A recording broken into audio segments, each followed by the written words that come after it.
السلام علیکم ورحمۃ اللہ وبرکاتہ. الحمد للہ رب العالمین واشہد ان لا الہ الا اللہ وحدہ لا شریک لہ واشہد ان محمدا عبدہ ورسولہ صلی اللہ تعالی علیہ وآلہ وسلم. اعوذ باللہ من الشیطان الرجیم. بسم اللہ الرحمن الرحیم. فتلقى آدم من ربه كلمات فتاب عليه إنه هو التواب الرحیم. معزز و موقر ناظرین و ناظرات، سلسلے تفسیر قرآن جو شعبہ دعوت و تبلیغ جماعت المسلمین محصلہ کا ایک اہم پروگرام ہے، اس کے تحت قرآن کریم سورۃ البقرہ کی آیت نمبر 37 آپ کے سامنے پیش کی گئی ہے. اس آیت مبارکہ میں اللہ رب العزت نے ارشاد فرمایا تو آدم نے اپنے رب کی جانب سے کچھ کلمات سیکھ لیے یا کچھ کلمات حاصل کر لیے یا کچھ کلمات لے لیے. فتاب علیہ، تو اللہ نے ان کی توبہ قبول فرمائی. بے شک وہ بہت زیادہ توبہ قبول کرنے والا، رحم کرنے والا ہے. میرے بھائیوں اور میری بہنوں، گزشتہ درس میں یہ بات آپ کے سامنے آئی کہ آدم علیہ السلام اور حوا کو اللہ نے جنت میں رکھا، اور جنت میں رکھنے کے بعد ان کو یہ تاکید کی کہ اس مخصوص درخت کا پھل مت کھانا، مگر آدم اور حوا نے وہ پھل کھا لیا. اس کی وجہ سے ان کو جنت سے نکال کر زمین پر بھیج دیا گیا. اب یہ آیت مبارکہ اس میں اس بات کا تذکرہ ہے کہ آدم علیہ السلام سے جو غلطی ہوئی اور اللہ رب العزت نے انہیں جو حکم عطا فرمایا تھا کہ یہ درخت کا پھل نہیں کھانا ہے، اس کی جو خلاف ورزی ہوئی، اس سے انہوں نے توبہ کیسے کی، اس سے انہوں نے اللہ کی طرف رجوع کیسے کیا. تو اس سے ہمیں یہ درس ملتا ہے کہ مومن وہ ہوتا ہے، اللہ کا نیک بندہ وہ ہوتا ہے، اللہ کا پیارا اور محبوب بندہ وہ ہوتا ہے کہ جب اس سے کوئی چوک ہو جائے، کوئی غلطی ہو جائے تو فوراً اس پر نادم ہو جائے. تو یہ کوئی گناہ نہیں ہے، تو یہ کوئی غلطی نہیں ہے اگر آپ نادم ہو جاتے ہیں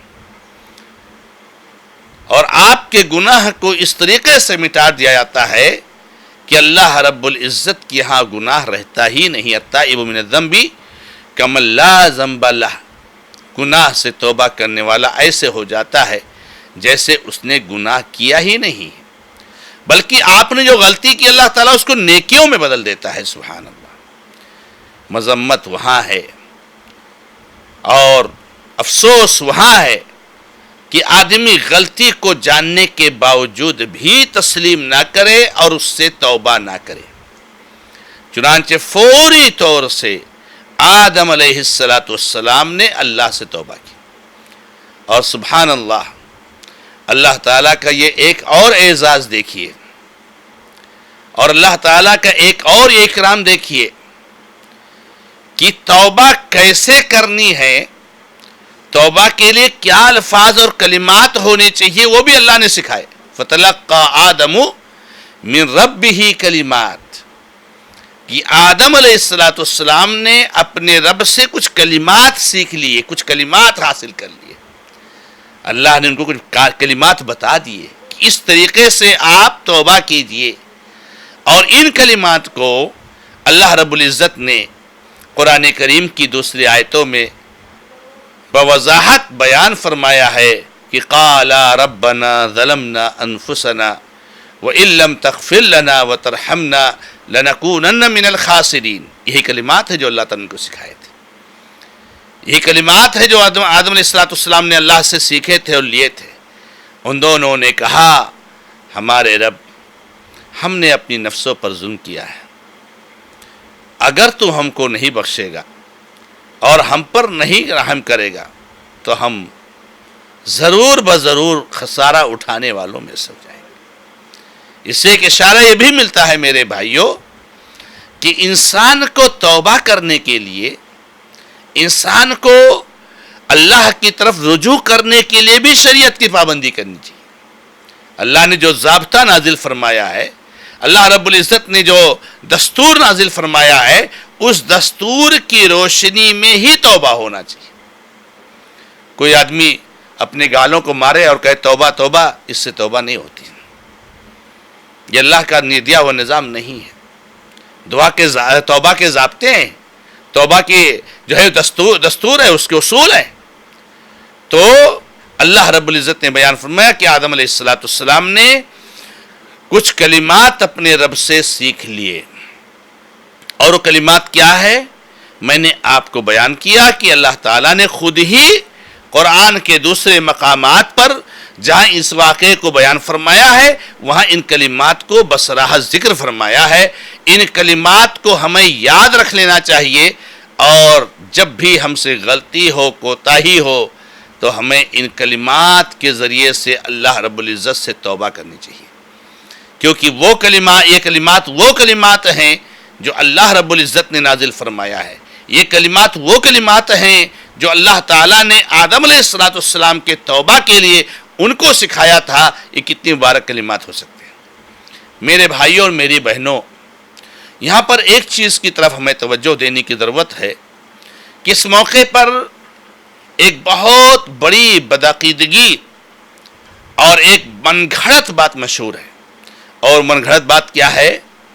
ہمارے ان بھائیوں نے جو ہمیشہ بدعات اور خرافات میں پڑے رہتے ہیں، جنہیں سنت کی توفیق نہیں ہوتی ہے، انہیں سنت نظر نہیں آتا ہے، انہیں نبی علیہ السلام کی صاف اور کلیئر حدیثیں نہیں سمجھ میں آتی ہیں، وہ یہاں پر یہ مشہور کر کے بیٹھے ہوئے ہیں کہ آدم علیہ السلام نے اپنا سر اٹھایا تو دیکھا کہ اللہ کے عرش پر لکھا ہوا تھا لا الہ الا اللہ محمد رسول اللہ صلی اللہ علیہ وسلم، یعنی عرش اعظم پر لا الہ الا اللہ محمد رسول اللہ، اللہ کے نام کے ساتھ محمد کا نام لکھا ہوا تھا صلی اللہ علیہ وسلم۔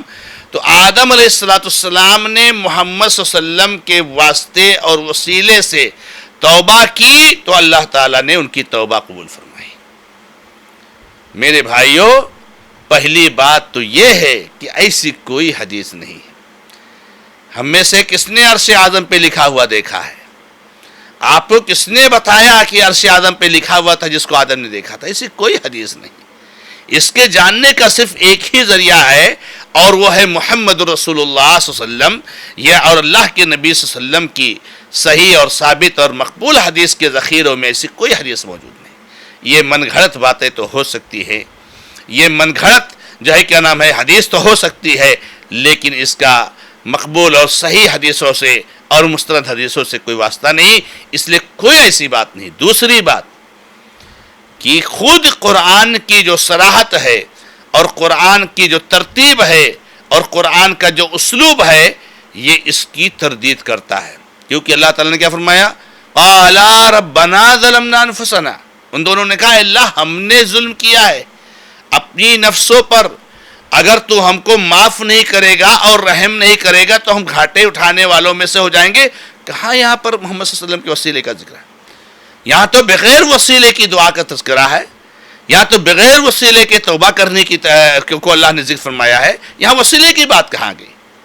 اور تیسری بات کہ ہمارے دین میں، ہماری شریعت میں کسی کے نام کا وسیلہ لینا، کسی کے عزت اور مقام کا وسیلہ لینا، کسی کے رتبہ اور درجے کا وسیلہ لینا، یہ بدعت ہے، اس کا قرآن و سنت سے کوئی تعلق نہیں۔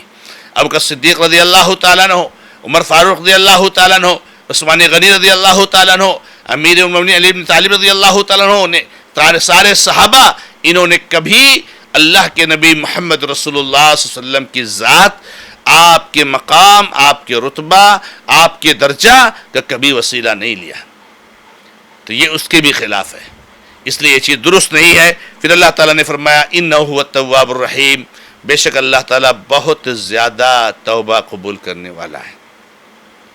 کوئی بھی اللہ کا بندہ اگر غلطی کر جائے اور بہت گناہ ہو گئے ہیں، پہاڑوں جیسے اس کے پاس گناہ ہے، تو اس کو اللہ تعالیٰ سے توبہ کرتے ہوئے شرمانا نہیں چاہیے۔ آدم علیہ السلام پر اللہ تعالیٰ کے انعام کی بارش ہو رہی تھی، اپنے ہاتھ سے پیدا کیا، پیدا کر کے سارے فرشتوں کو سجدہ کروایا، ساری چیزوں کے نام سکھائے، جنت میں رکھا، سبحان اللہ کیا انعام اور کیا اعزاز، مگر چوک ہو گئی، غلطی ہو گئی، فوراً رجوع کر لیا اللہ تعالیٰ سے۔ تو میرے بھائیوں، کتنی بھی غلطی ہو جائے، کتنے بھی گناہ ہو جائیں، 100 مرڈر ہو جائیں، 100 قتل ہو جائیں، شرک ہو جائے، کفر ہو جائے، اللہ کی طرف لوٹ آؤ، اللہ تعالیٰ توبہ کو بہت زیادہ قبول کرنے والا ہے۔ اللہ تعالیٰ بندے کے توبہ سے بہت خوش ہوتا ہے، بہت خوش ہوتا ہے۔ اللہ تعالیٰ اپنے بندوں پر، اس کے اوپر اس کی ماں سے زیادہ رحم کرنے والا ہے۔ اللہ رب العزت کی طرف جب بندہ کوئی ایک بالش بڑھتا ہے تو اللہ تعالیٰ ایک ہاتھ جو ہے کیا نام بڑھتا ہے۔ کوئی بندہ اللہ کی طرف چل کر کے جاتا ہے تو اللہ دوڑ کر کے آتا ہے۔ آؤ میرے بھائیوں، رب العزت سے توبہ کریں، وہ بہت زیادہ توبہ قبول کرنے والا ہے۔ هو الذی یقبل التوبۃ عن عبادہ ویعفو عن السیئات، وہی وہ ذات ہے جو اپنے بندوں کی توبہ قبول کرتا ہے اور گناہوں کو معاف کرتا ہے۔ اور اللہ نے فرمایا کہ وہ رحیم ہے، رحم کرنے والا ہے، مہربانی کرنے والا ہے اور مہربان ہے۔ اللہ رب العزت سے دعا ہے کہ رب العزت ہمیں بھی اپنے گناہوں سے توبہ استغفار کرنے کی توفیق عطا فرمائے۔ ھذا ما عندی واللہ تعالی اعلم، والحمد للہ رب العالمین، وصلی اللہ علی محمد وسلم تسلیما کثیرا، والسلام علیکم ورحمۃ اللہ وبرکاتہ۔